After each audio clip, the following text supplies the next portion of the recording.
vlogs! Today I'm going to attempt to recreate Alexa Demie's look with MAC Cosmetics. Alexa Demie, if you don't know her, what the hell? She is Maddie in Euphoria, which is HBO series, and this is the makeup look she done with MAC, and it is so beautiful. It gives off such a 70s, 80s kind of editorial vibe, and I absolutely love it. I also really love her makeup looks from Euphoria. I think she said in an interview that she designed all of her own makeup looks, and I adore her.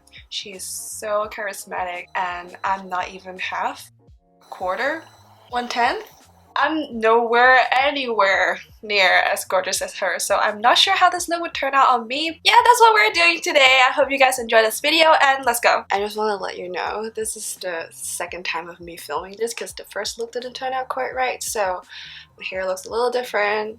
I might be a new person. But first, let's start off with priming our eyes. I'm using Anastasia Beverly Hills again.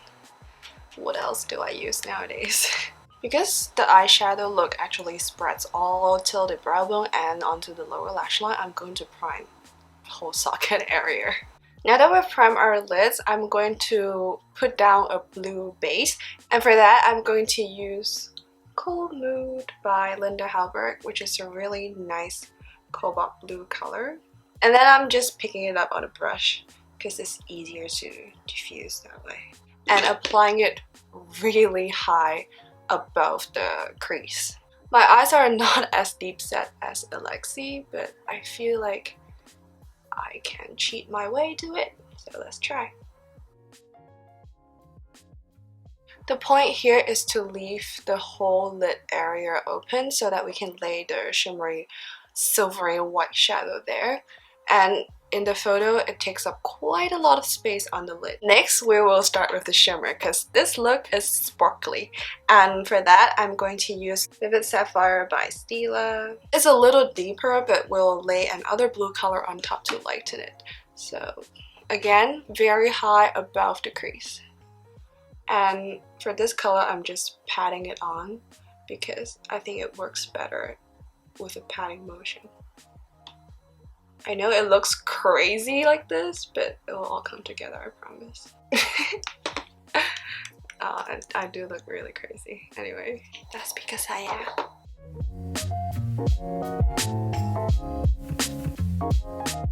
Next, we're going to layer on the final shade of blue, and that is Abstract. And this is the color in Linda Hallberg's Spectrum palette. So pretty! And I'm layering Abstract, and it is like a electric blue color, which will help lighten this sapphire navy. Honestly, this look should be called 50 Shades of Blue, because I don't even realize I have that much blue eyeshadows in my collection.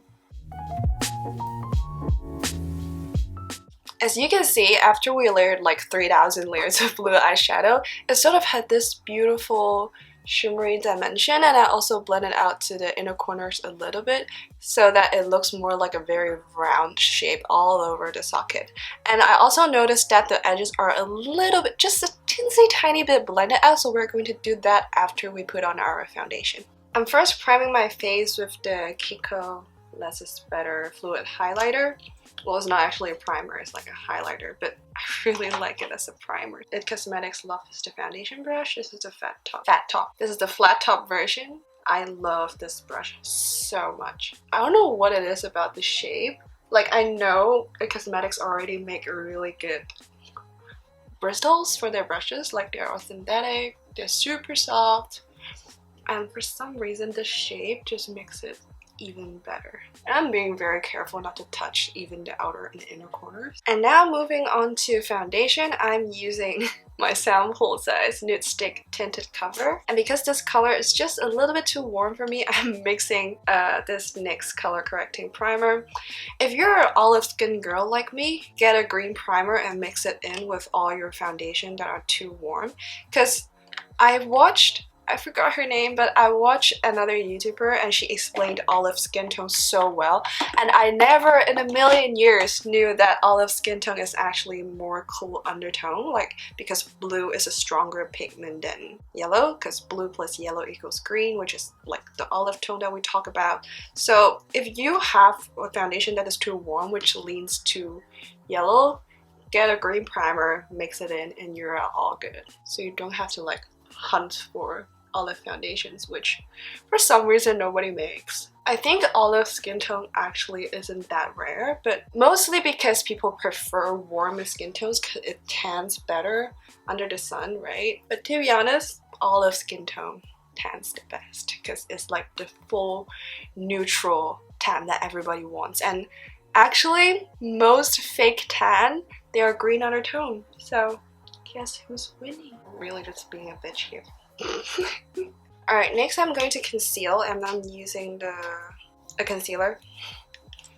Another brand whom I must not name, but since I don't want to like destroy anything that would happen on the lower lash line or already happening, I'm just taking the concealer like really low, and then I'm gonna slightly blend it upwards. Oh, this is definitely too dark. I'm taking Oma Beauty concealer. I'm just laying it a bit on top because it's too dark. And if there's like too much product here, I usually just blend it down to like places I want to brighten. Taking my foundation brush to just blend everything in. You just see how easy it is to just get below your eyes, and you can even use the point so that you don't disturb your eyeshadow. This shape is amazing. To set my face, I'm using the ColourPop translucent powder and a triangle poof. This is the one by Linda Halber. I know I have a lot of things belong to that brand. Like, I really love them, but recently there has been some drama surrounding their stance towards the Black Lives Matter movement and also how they have treated certain employees in the past, which I feel really sad for them. I think that they really tried to explain it, but they could have done it better, so people are kind of angry at what they're seeing. So I hope they resort the issue sooner, because right now I'm not sure if I still want to support their brand. And I think they are a really good brand. They have great intentions, but perhaps some of the PR relations stuff might need to be improved a little bit. Nevertheless, I already bought their products from the past, so I'm going to continue to use them just like all the other, non-cruelty free products that I bought before. And now we're going to move back to the eyes.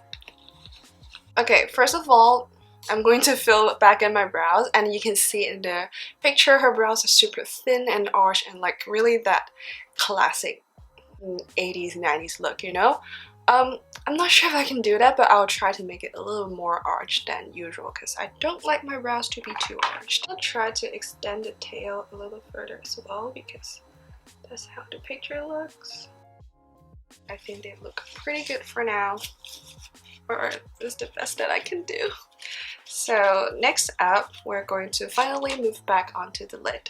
For the lid, because I want the white to really show, so I'm going to lay down an eye primer, extra eye primer in the lid first, and then we're going to build around it. Taking the same palette we used just now, I'm taking Illusion, and with a very small flat brush, just picking up the color and then patting it onto where we laid down the primer.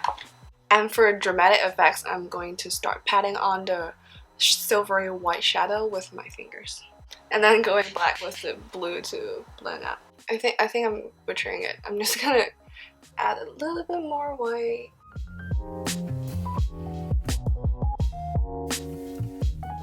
Now I'm just cleaning out the fallout, and we're going to ever so slightly blend out the edges of these eyeshadows, and for that I'm using a very small crease brush, just ever so slightly.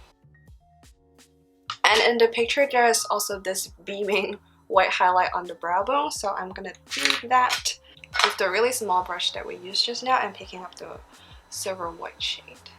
I'm dragging it all the way to the inner corners a little bit because I just keep seeing this white aura surrounding the eyeshadow, so I'm gonna highlight the whole brow bone area.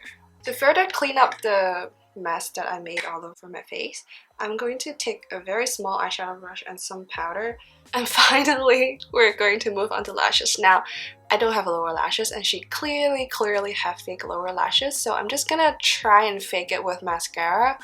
But I'm going to put on some quite defining falsies because as you can see in the picture, the falsies were not very long but very separated and defined, so I'll be right back. So I have lashes on, they are like pretty natural. Today I'm using the Velour Acrylic lashes in Would I Lie?